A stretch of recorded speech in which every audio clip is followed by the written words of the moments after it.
Tamil cinema நேயர்களுக்கு அன்பு வணக்கம். வெல்கம் டு எம்பி திரை. இந்த ஷோல பரமன் அப்படிங்கிற தமிழ் திரைப்படத்தினுடைய ரிவ்யூ தான் நம்ம பார்க்க போறோம். இந்த படம் டென்ட் கொட்டாய் ஓடிடில அவைலபிளா இருக்கு. இந்த படத்தினுடைய ஒன்லைன் ஸ்டோரி என்ன அப்படின்னா, தன்னுடைய நிலத்தை தக்க வைக்கிறதுக்காக போராடுற ஒரு விவசாயினுடைய கதை தான் இந்த பரமன். இந்த படத்தினுடைய ஆரம்பத்திலேயே ஒரு விவசாயியை காட்டுறாங்க. அவர் பேர் வந்து பாத்தீங்கன்னா பரமன். இவரு பரியேறும் பெருமாள் படத்துல ராஜா அப்படிங்கிற கேரக்டர் நடிச்சிருப்பாரு. பரியலூர்காரரா. இவர் இந்த படத்துல லீட் ரோல் பண்ணியிருக்காரு. இவருடைய மகன் தான் வையாபுரி. இவருக்கு ஒரு பேரனும் இருப்பான்.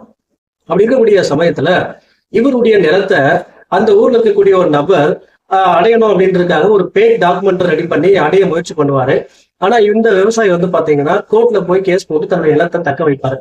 இந்த பிரச்சனை முடிஞ்சதுக்கு அப்புறம் இன்னொரு பிரச்சனை வரும். அந்த ஊருக்கு ஒரு கவர்மெண்ட் ப்ராஜெக்ட் வரும். அந்த கவர்மெண்ட் ப்ராஜெக்ட் மூலமா ரோடு ஹைவேக்காக இந்த விவசாயினுடைய நிலத்தை உட்பட பல விவசாயினுடைய நிலத்தை அந்த கவர்மெண்ட் ஆக்கிரமிக்கிறாங்க. இதற்கு பிறகு இந்த விவசாயி கவர்மெண்ட்டுக்கு எதிராக கேஸ் போடுறாரு. அப்படி கேஸ் போட்டதுக்கு அப்புறம் அந்த கேஸ் மூலமா இவர் என்னென்ன பிரச்சனைகளையும் எதிர்கொள்றாரு, தனிப்பட்ட முறையில அவருடைய வாழ்க்கையில என்னென்ன இழக்கிறாரு, அண்ட் டூஸ்டே அந்த கேஸ்ல ஜெயிச்சாரா இல்லையா அப்படின்னு சொல்லி பல விஷயங்களை சொல்லக்கூடிய படம் தான் இந்த பரமன். இந்த படத்தை பத்தி ஆலோசனை அப்படின்னா, ஒரு விவசாயினுடைய வாழ்வியலை முழுமையா காட்ட முயற்சி பண்ணியிருக்காங்க. அதுக்கேற்ற மாதிரி வந்து பாத்தீங்கன்னா அந்த கோர்ட் ரூம்ல நடக்கிற அந்த சம்பவமாகட்டும், அந்த விவசாயினுடைய வாழ்க்கையில் நடக்கக்கூடிய சம்பவங்களாகட்டும், எல்லாத்தையுமே ப்ராப்பரா காட்ட முயற்சி பண்ணியிருக்காங்க. ஆனா அது அந்த அளவுக்கு இம்பாக்ட்ஃபுல்லா இருந்துச்சா அப்படின்னு கேட்டீங்கன்னா இல்ல அப்படின்னு தான் சொல்லுவேன்.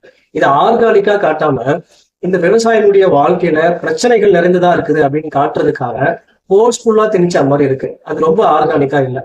எக்ஸாம்பிளுக்கு ஒரு சம்பவம் சொல்லணும் அப்படின்னா, அந்த விவசாயினுடைய பேரனுக்கு ஒரு சம்பவம் நடக்கும். அது வந்து பாத்தீங்கன்னா அப்படியே அசுரன் படத்துல நடந்தது அப்படியே மிமிக் பண்ற மாதிரி இருக்கும். அசுரன் படத்துல அந்த சீனுக்கு பயங்கர இன்ஃபேக்ட் இருந்துச்சு. ஆனா இந்த படத்துல அந்த இன்ஃபேக்ட் கிரியேட் ஆகவே இல்லை அப்படின்னு தான் சொல்லுவேன். அதே போல கந்து வட்டி பிரச்சனையை பத்தி பேசியிருப்பாங்க. அதுவுமே வந்து பாத்தீங்கன்னா இந்த படத்தோட கனெக்ட் ஆகாம அது ஒரு தனி லேயரா போயிட்டு இருக்கும். இதற்கு பிறகு வந்து பாத்தீங்கன்னா விவசாய நிலத்தை அழிச்சிட்டு தான் டெவலப்மெண்ட் தேவையா அப்படின்னு சொல்லி ஒரு சில சம்பவங்களை பத்தி பேசியிருப்பாங்க. ஆனா டெவலப்மெண்ட்டுக்கு என்ன சொல்யூஷன் அப்படிங்கிற தீர்வையும் சொல்லாம விட்டுருப்பாங்க. அது மட்டும் இல்லாம வந்து பாத்தீங்கன்னா ஒரு திருநங்கை வந்து பாத்தீங்கன்னா ஒரு வக்கீலா நடிச்சிருப்பாங்க. ஸோ அவங்க பெர்ஃபார்மன்ஸுமே நல்லா இருக்கும். ஓவராலா வந்து பாத்தீங்கன்னா இந்த படம் ஒரு இம்பாக்ட் கிரியேட் பண்ணுச்சு அப்படின்னு கேட்டீங்கன்னா இல்ல அப்படின்னு தான் சொல்லணும். இன்னும் கொஞ்சம் இந்த கதையில கொஞ்சம் கான்சென்ட்ரேஷன் பண்ணிருக்கலாம். அப்படி பண்ணியிருந்தாங்க அப்படின்னா இந்த படம் வேற லெவல்ல இருந்திருக்கும். இந்த படத்துக்கு நான் கொடுத்த ரேட்டிங் 5 to 2.5. அடுத்த விமர்சனத்துல சந்திக்கலாம். நன்றி, வணக்கம்.